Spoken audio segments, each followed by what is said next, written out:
आज की class start करते हैं हम लोग। ठीक है, और आज की क्लास में हम लोग क्या करेंगे, बात करेंगे हम लोग टाइप्स ऑफ रिलेशन की बात करेंगे। ठीक है, देखिए इससे पहले हमने क्या करा, जितने भी बेसिक्स थे, ठीक है, बेसिक्स का मतलब क्या होता है, हमने मैट्रिक्स रिप्रेजेंटेशन कैसे करते हैं वो हमने सीख लिया।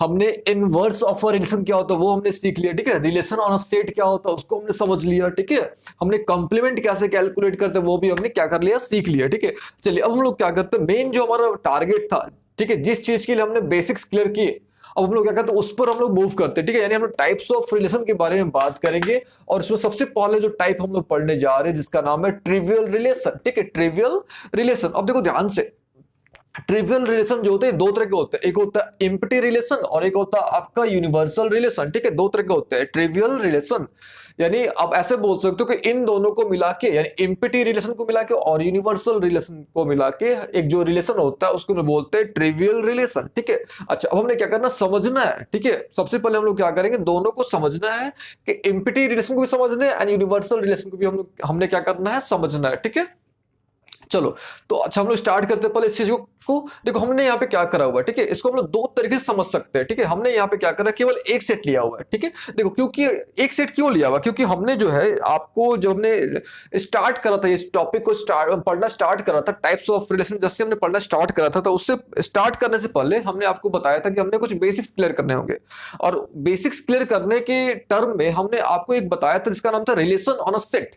ठीक है, और उसमें हमने आपको बताया था कि हम लोग जब भी क्लासिफाई करेंगे, जब भी हम लोग रिलेशन को क्लासिफाई करेंगे तो हमेशा हम लोग जो है रिलेशन ऑन अ सेट की बात करेंगे। ठीक है, तो हमने क्या करा, यहाँ पे ए ले लिया, let A B equal to A B C, एक आपका नॉन एम्प्टी सेट है। ठीक है, हमने क्या करा, इसका हमने ए क्रॉस ए कैलकुलेट करा। ये देखो ध्यान से, ये है क्या, आपको पता होगा कि ये आपका एक मैट्रिक्स रिप्रेजेंटेशन है। ठीक है, ये मैट्रिक्स रिप्रेजेंटेशन है, यहाँ पे किसका मैट्रिक्स रिप्रेजेंटेशन है, ए क्रॉस ए का, यानी कार्टेशियन प्रोडक्ट का।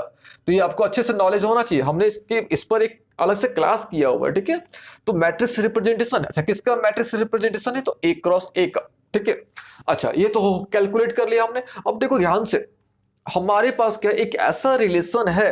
ठीक है, हमारे पास क्या करते हैं, हमारे पास एक सपोज एक ऐसा रिलेशन है, लाइक ये हो गया डीई, ये हो गया 1 2, और सपोज हमारे पास लाइक सी और ई हो गया हमारे पास। ठीक है, हमारे पास कोई एक रिलेशन हमने कंसीडर कर लिया। ठीक है, हमने क्या करा, एक सिंपल सा एक ऐसा रिलेशन कंसीडर कर लिया, कुछ भी अपने से रिलेशन कंसीडर कर लिया। अब देखो ध्यान से, इसका क्या एक भी एलिमेंट जो इसमें मिल रहा है, ये जो आर है हमारा, इसका क्या एक भी एलिमेंट जो है ए क्रॉस ए में है, नहीं है। अब देखो ध्यान से, क्या इसमें डी है, इसमें डीई नहीं है, इसमें 1 2, इसमें 1 2 भी नहीं, इसमें सीई भी नहीं है। यानी इस तरह का रिलेशन जो होता है जिसमें एक भी एलिमेंट अगर मैच ना करे, एक भी एलिमेंट जो है अगर क्या हो मैच ना करे, यानी क्लियरली हम लोग बोल सकते हैं कि इस तरह का जो रिलेशन होता है, इस तरह के रिलेशन को हम लोग बोलते हैं एम्प्टी रिलेशन। ठीक है, इस तरह के रिलेशन को हम लोग क्या बोलते हैं, एम्प्टी रिलेशन, या इसको बोल सकते हैं वॉइड रिलेशन। ठीक है, ये इसको आप नल रिलेशन भी बोल सकते हो। ठीक है, यानी सिंपल सी बात है, इसको आप सिंपल तरीके से अगर देखा जाए तो if R is equal to five, R is equal to क्या चाहिए, five, R is equal to five, अगर R is equal to five है, इसका मतलब क्या हुआ, पहले इसको मतलब इसका मतलब भी समझ लेते हैं। इसका मतलब ये हुआ कि आर में एक भी ऐसा एलिमेंट नहीं है जो ए क्रॉस ए में हो है, आर में एक भी ऐसा एलिमेंट नहीं, इसको लोग ऐसे बोल सकते हैं कि देयर इज नो एलिमेंट। ठीक है, there is no element in R which is an element of A cross A, एक भी ऐसा एलिमेंट नहीं है आर में, एक भी ऐसा एलिमेंट नहीं है जो ए क्रॉस ए में है। ठीक है, तो इस तरह का जो रिलेशन होता है, इस तरह के रिलेशन को क्या बोलते हैं, एम्प्टी रिलेशन बोलते हैं। इसको आप वॉइड बोलो या इसको आप नल बोलो। ठीक है, यानी सिंपल सी बात है, आर इज इक्वल टू क्या चाहिए, five, R is equal to five. तो इस तरह का जो रिलेशन होता है इसको हम लोग क्या बोलते हैं, एम्प्टी रिलेशन। यानी अगर आपसे कोई पूछता है कि डिफाइन करना अपने एम्प्टी रिलेशन को, तो simply R is equal to five, यानी आर का अगर एक भी एलिमेंट ए क्रॉस ए से नहीं मिलता है, तो इस तरह का जो रिलेशन होता है, इस तरह के रिलेशन को हम लोग क्या बोलते हैं, एम्प्टी रिलेशन। ठीक है, ये क्लियर हो गया। अच्छा सपोज कर लेते हैं हम लोग, ये तो क्लियर हो गया कि एम्प्टी रिलेशन का मतलब क्या होता है। ठीक है, अच्छा हम लोग क्या करते हैं, यहाँ पे एक रिलेशन ले लेते हैं, एक कोई दूसरा रिलेशन लेते हैं। ठीक है, अब इस रिलेशन में देखो हमने करा क्या। ठीक है, यहाँ पे हम लोग ले रहे ए कॉमा ए। ठीक है, ए कॉमा ए हम लोग ले रहे हैं, मतलब इसके सारे जो हैं, यानी ए बी ए सी, इसके सारे जो हम लोग सारे यहाँ पे लिख रहे हैं, ए हो गया हमारे पास, ए बी हो गया, और हमारे पास हो गया ए सी। फिर हमारे पास सपोज जो बी ए है, हमारे पास बी कॉमा बी था। ठीक है, फिर हमारे पास क्या था, बी कॉमा सी। ठीक है। फिर हमारे पास था सी कॉमा ए, फिर हमारे पास सी कॉमा बी, और ई फिर लास्ट में हमारे पास सी कॉमा सी। ठीक है, हमारे पास एक ये भी रिलेशन है। अब देखो ध्यान से, इस रिलेशन में क्या है, देखो रिलेशन का पहले मतलब समझ लेते हैं। रिलेशन का लॉजिक क्या होता है, subset of A cross B. अब देखो सबसेट का मतलब आर का जो भी एलिमेंट है, इसका पूरा का पूरा एलिमेंट ए क्रॉस में होना चाहिए। अब देखो इसका क्या, इसका एक भी एलिमेंट जो था वो ए क्रॉस ए में है, नहीं है। तो जब एक भी एलिमेंट नहीं है तो सिंपली वो एम्प्टी रिलेशन है।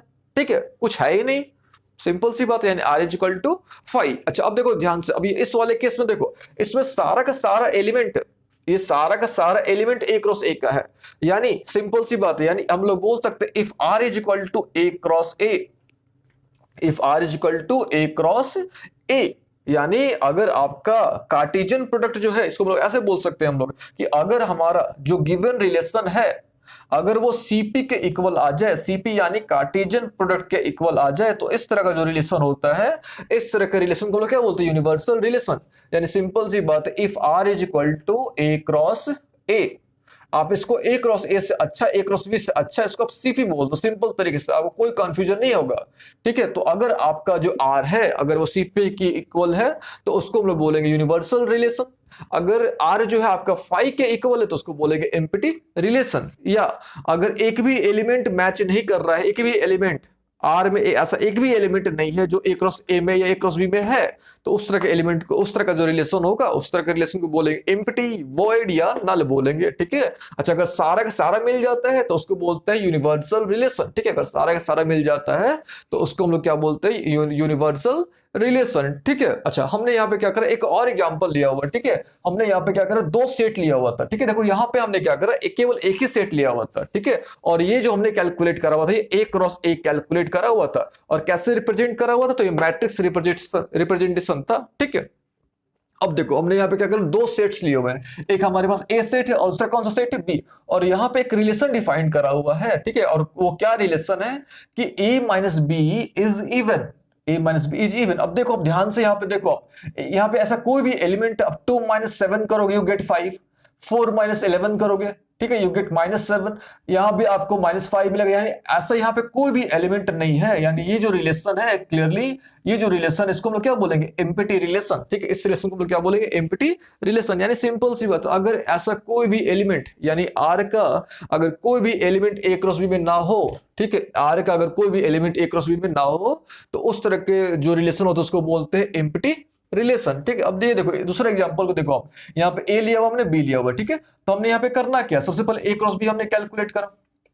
आपको पता होने से ए क्रॉस बी हम लोग कैसे कैलकुलेट करते हैं, ये हो गया 1,1, ये हो गया 1,3, लिखो अब यहाँ पे 1,1 हो गया, फिर हमारे पास मिल गया 1,3, फिर हमको मिल गया 2,1, फिर हमको मिल गया 2,3, ये 2,1 मिल गया और हमको मिल गया 2,3। अब देखो ध्यान से, यहाँ पे हमने एक रिलेशन लिया हुआ, अब देखो ध्यान से, सारा का सारा एलिमेंट जो है ए क्रॉस बी में है कि नहीं है, यानी ये वाला जो केस हमारा है, क्लियरली आर जो हमारा है वो किसके इक्वल है, ए क्रॉस बी के इक्वल है। तो अगर आपका आर जो है अगर ए क्रॉस बी के इक्वल है, इसका मतलब क्या हुआ कि आर का सारा एलिमेंट, आर का सारा एलिमेंट, ठीक है, आर का सारा एलिमेंट जो ए क्रॉस बी में है, यानी दोनों इक्वल है, तो हम लोग इस तरह का रिलेशन को क्या बोलेंगे, यूनिवर्सल रिलेशन। एक भी नहीं है तो बोलेंगे एम्प्टी रिलेशन, सिंपल सी लॉजिक है। ठीक है, अच्छा अब देखो ध्यान से, अब यहाँ पे कुछ बातों को और ध्यान देना है। जो एम्प्टी रिलेशन होता है हमारा, ये सबसे स्मॉलेस्ट रिलेशन होता है, इसको बोल सकते हैं हम लोग यहाँ पे, सबसे जो होता है हमारा स्मॉलेस्ट रिलेशन जो होता है वो कौन सा होता है, एम्प्टी रिलेशन। और सबसे जो लॉन्गेस्ट रिलेशन हुआ यहाँ पे, ठीक है, जो सबसे लॉन्गेस्ट रिलेशन है उसको हम लोग बोलते हैं यूनिवर्सल रिलेशन। ठीक है, उसको हम लोग क्या बोलेंगे, यूनिवर्सल रिलेशन। इन दोनों को मिला के, ठीक है, इन दोनों को मिला के, एम्प्टी को और यूनिवर्सल को मिला के जो रिलेशन कहलाता है, जो रिलेशन बनता है, उसको बोलते हैं ट्रिवियल रिलेशन। ठीक है, उसको हम लोग क्या बोलते हैं, ट्रिवियल रिलेशन। ठीक है, हम लोग क्या करेंगे, अगले क्लास में मिलते हैं, अगले क्लास में हम लोग बात करेंगे आइडेंटिटी रिलेशन के बारे में, फिर रिफ्लेक्सिव के बारे में हम लोग क्या करेंगे, बात करेंगे। ठीक है।